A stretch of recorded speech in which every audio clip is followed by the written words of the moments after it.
Қазақстан мұсылмандары діни басқармасы, Зекет қоры, Астана қаласының өкілдігі ұсынады. Зекетті білмей төлемейтін кісілер бар, жоқ емес. Бұл зекеттің не екенін де білмейтін адамдар. Бірақ бізде осы адамдарды барып кінәлап жүрген кісілер болады. Сыртынан ол туралы өсек айтып, мына адам бай болса да бермейді, соншалықты дүние құнығып кеткен деген секілді сөздер айтады. Ол расында өз еңбектеніп, соны тауып жүргеннен кейін адам кім бергісі келеді? Бірақ шариғатымыз осы жерде бізге түсіндіре кеткені, адамның зекетке шамасы келетін болатын болса, соны беруі. Білмейтін адамға біздің міндет үйрету, соны Алла Тағаланың осындай парызы бар екендігі. Бұл қанша дүниені өзі тауып, еңбектеніп, сол жолда тер төгіп жүрген болса да, оның мал дүниесінің белгілі бір бөлігі өзінікі емес, басқаның ақысы деген сөз. Алла Тағала соны үшін зекетті соған бер деді. Зекет сөзінің мағынасы тазалау деген мағынаға келеді. Құран Кәрімнің аятында «Хуз мин амвалихим садақатан тутахирхум ва тузаккихим биха ва салли алейхим инна салатака саканул лахум». Сен олардың мал дүниесінен зекетін ал, сөйтті сол арқылы оларды тазала, және оларға дұға жаса, сенің дұғаң оларға тыныштық алып келеді дейді. Мінекей, аятта не деді? Олардың зекетін алу арқылы тазала деді. Демек, адам зекетін беру арқылы малын тазалау деген не сөз? Бұл ол жерде өзінің еңбегімен тапқан малы болса да, бұл өзіне тиесілі мал емес деген сөз. Басқа кісінің ақысы, ана жетім жесірдің, жоқ жітіктің ақысы деп Алла Тағала қойды бұны. Соны беріңдер деді. Мұның өзін есептейтін болсақ, Алла Тағала 2,2% ғана, 1/40 деп айтсақ та болады. Соны ғана берді, жылына 1 рет есептейді. 1 миллион ақшадан сізге жылына 1 рет бер дегені, бір жылда 25 мың теңгені беруді әмір еткен. Адам бұдан кемейді ма? Ас-садақа ла янқусу мин мал дейді. Садақа малды кемітпейді деп айтқан. Демек, адам жаңағы зекет малын өзі есептеп, әр адам біліп бұлай есептеп отыр. Міне мынау менің малым болса, бір жылда мынандай дүнием шықты, мінекей мынаусы зекет малы деп. Бұл демек менің ақым емес, басқаның ақысы деп беріп, малын тазарту керек. Зекетті тазарту деген кезде қарапайым түсінікпен айтатын болсақ, мал дүниеңізді ластығынан, кірінен, немесе уынан тазалау деген сөз. Ол сіздің ақыңыз емес, жесеңіз уланасыз деген сөз. Демек, басқаның ақысы соны беріп, малыңызды, дүниеңізді тазартыңыз, сол арқылы мал дүниеңіздің берекесі келеді деген сөз. Мінекей, адам осыны білу керек. Кейбір кісілеріміз осы зекетті тек қана Рамазан айында береміз, сол айда сауабы мол деп жатады. Расында Рамазан айының сауабы мол, берекелі ай. Әрбір істелген іс еселеніп сауаптанатын ай екендігі баршамызға белгілі. Бірақ біз мына нәрсені білейік, әр нәрсе өз орнымен болған дұрыс. Рамазан айының ең берекелі ісі ораза ұстау. Ал кез келген нәрсені көретін болсақ, өз уақытысында орын алатын болса, сонысы ең маңызды іс. Пайғамбарымыз саллаллаху алейхи вассаламнан сұраған уақытында, қандай іс ең абзал істеген кезде уақытысында оқылған намаз деді, қараңыз.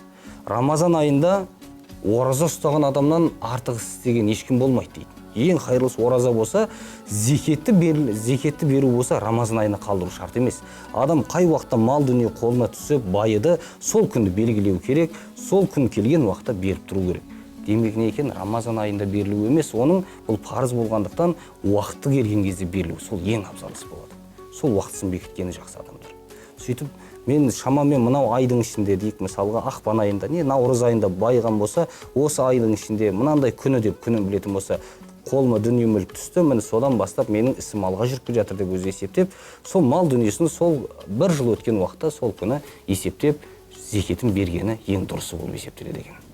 Бүгінгі күнімізде расында байларымыз жоқ емес. Біз бүгінгі күнге дейін келген болсақ, мына шет елдерден бізге мына Совет үкіметінің заманда келген өзге халықтардың баршасы біздің арамызда сыйысып өмір сүрді. Бұл қалай болған оқиға? Өйткені қайырымдылық жасамаса, солар көмектеспесе, солар осы жерде ел болып кетер ме еді? Жоқ. Демек не екен? Сол ата-бабамыздың жасаған ісі бүгінгі күнде де көрініп жатыр. Бұл зекеттің өзін Пайғамбарымыз саллаллаху алейхи вассалам дәуірінде және одан кейінгі дәуірлердің баршасында мемлекет атқарып отыратын еді. Арнайы адам тағайындап, сол зекет жинаушылар барып жинайтын еді. Қазіргі уақытта мемлекет бұнымен айналысып жатқан жоқ. Тек қана мұсылман адамдар байлығы бар болғандықтан шынайылықпен өздері беріп жатқан дүниесі. Алла разы болсын.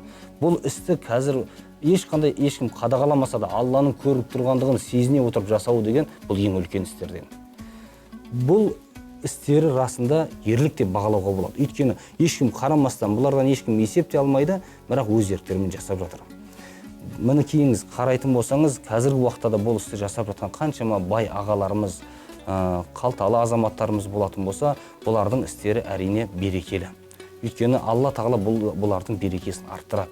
Ешқандай да бұл істі жасап жатқан адамдар тартынып, немесе біз дұрыс пе екен, бұл қайда жұмсалып жатыр деген секілді бір арам ойға да кету дұрыс емес. Жасап жатқан ісін Алла ризалық үшін, осы ісіме Алла маған разы болсын деп жасасын, Алла тағала иншалла разы болады. Және бұл істері ең қайырлы берекелі істерден. Қазірде мына зекет қорлары ашылып, осы іспен айналысып жүргізіп жатыр. Әрине басында жауапты адамдарымыз отыр. Демек, бұл істі бұдан да әрі жаңағы жауапкершілікпен қарап, сол зекеттен түскен ақшаларды орын-орнымен жұмсап отыратын болсақ, әрине бұл істе алға басар еді.